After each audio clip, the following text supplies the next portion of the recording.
भक्तों, एक दिन एक साध्वी ने अपने गुरु से बड़ी विनम्रता के साथ पूछा, गुरुदेव, मैं प्रतिदिन स्नान करके शुद्ध मन से पूजा करती हूँ, मंत्र जाप करती हूँ, दीपक जलाती हूँ, फिर भी मेरे घर में न सुख है, न शांति, धन आता है लेकिन टिकता नहीं, परिवार में कोई रोग बना रहता है। आखिर मुझसे ऐसी कौन सी भूल हो रही है? तब गुरु ने मुस्कुराते हुए कहा, पुत्री, तुम्हारी भक्ति में कमी नहीं है, कमी है उन सूक्ष्म नियमों की समझ में जिन्हें अनदेखा कर दिया जाता है, और वही छोटी छोटी गलतियां तुम्हारे भाग्य के द्वार को बंद कर देती हैं। आज के इस दिव्य प्रवचन में हम उन्हीं रहस्यमयी नियमों को समझेंगे जिन्हें जानकर आपकी सोई हुई किस्मत भी जाग सकती है, क्योंकि कई बार पूजा हम करते हैं लेकिन उसका फल हमें नहीं मिलता और हम सोचते हैं कि शायद भगवान हमसे नाराज हुआ है, लेकिन सच्चाई यह है कि भगवान कभी नाराज नहीं होते। हम खुद अपनी गलतियों से अपने जीवन में बाधाएं पैदा कर लेते हैं। आप सभी का हृदय से स्वागत है इस ज्ञानमयी यात्रा में, जहां आपको वह बातें जानने को मिलेंगी जो आम तौर पर कोई नहीं बताता। ये सिर्फ पूजा की जानकारी नहीं है, ये आपके जीवन को बदलने का मार्ग है। अगर आपने इन नियमों को सही तरीके से समझ लिया तो आपके घर में सुख, समृद्धि और शांति का प्रवेश निश्चित हो जाएगा। सबसे पहले समझिए कि पूजा केवल क्रिया नहीं है, ये ऊर्जा का विज्ञान है। जब आप दीपक जलाते हैं, जब आप घंटी बजाते हैं, जब आप भगवान के सामने बैठते हैं, तब आप एक अदृश्य ऊर्जा से जुड़ते हैं। लेकिन यदि इस प्रक्रिया में थोड़ी भी गलती हो जाए तो यही ऊर्जा आपके लिए बाधा बन सकती है। बहुत से लोग घर में मंदिर तो बना लेते हैं लेकिन उसकी साम्यवाद रोक के शुद्धता और नियमों का ध्यान नहीं रखते। यही सबसे बड़ी भूल होती है। मंदिर केवल सजावट की चीज नहीं है, ये आपके घर का सबसे पवित्र स्थान होता है, जहां से सकारात्मक ऊर्जा पूरे घर में फैलती है। अब ध्यान से सुनिए। सबसे पहली और महत्वपूर्ण बात दीपक के बारे है में। दीपक केवल रोशनी नहीं है, ये आपके जीवन के अंधकार को दूर करने का प्रतीक है। लेकिन क्या आप जानते हैं कि गलत तरीके से जलाया गया दीपक आपकी उन्नति को रोक सकता है? अगर आप मिट्टी का दीपक इस्तेमाल करते हैं तो एक बात हमेशा याद रखें, मिट्टी का दीपक एक बार उपयोग के बाद दोबारा मंदिर में नहीं रखना चाहिए। हर बार नया दीपक जलाना ही शुभ माना जाता है, क्योंकि मिट्टी का दीपक अपनी ऊर्जा एक बार में ही पूर्ण रूप से दे देता है।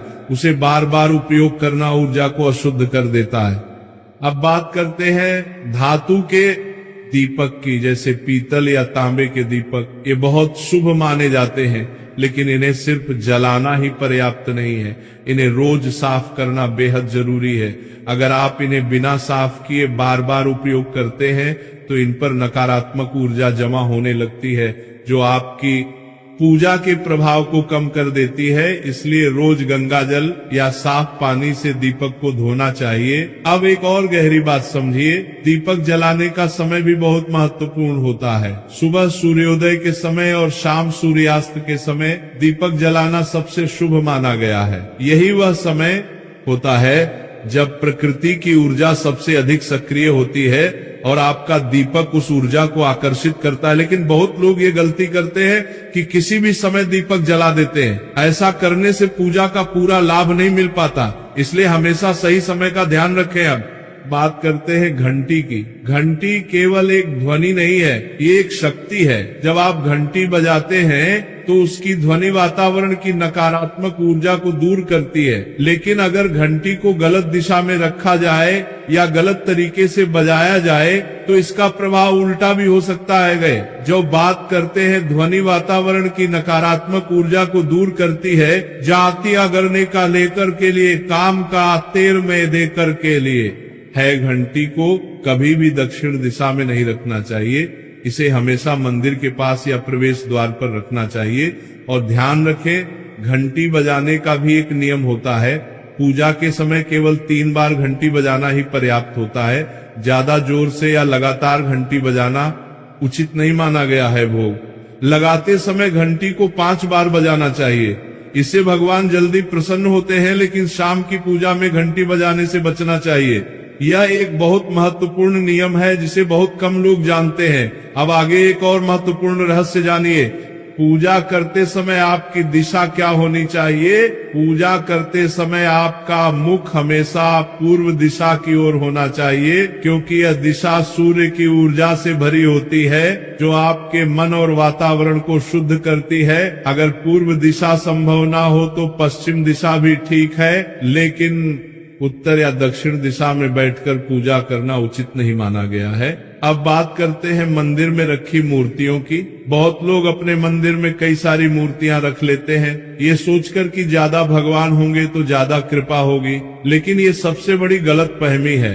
मंदिर में एक ही देवी या देवता की एक ही मूर्ति या तस्वीर रखना शुभ होता है। ज्यादा मूर्तियां ऊर्जा को बिखेर देती हैं, जिससे ध्यान भी भटकता है और पूजा का प्रभाव भी कम हो जाता है। और ध्यान रखें, टूटी हुई मूर्तियां या फटी हुई तस्वीरें कभी भी मंदिर में ना रखें, ये बहुत अशुभ मानी जाती हैं। इन्हें तुरंत हटा देना चाहिए और सम्मान पूर्वक जल या नदी में विसर्जित करना चाहिए। अब एक और जरूरी बात जो अक्सर लोग भूल जाते हैं, पूजा के समय आपके वस्त्र कैसे होने चाहिए। कभी भी काले रंग के कपड़े पहनकर पूजा नहीं करनी चाहिए। काला रंग नकारात्मक ऊर्जा को आकर्षित करता है। पूजा के समय हल्के और साफ रंग के वस्त्र पहनना चाहिए। अब बात करते हैं फूलों की। भगवान को चढ़ाए गए फूल हमेशा ताजे होने चाहिए।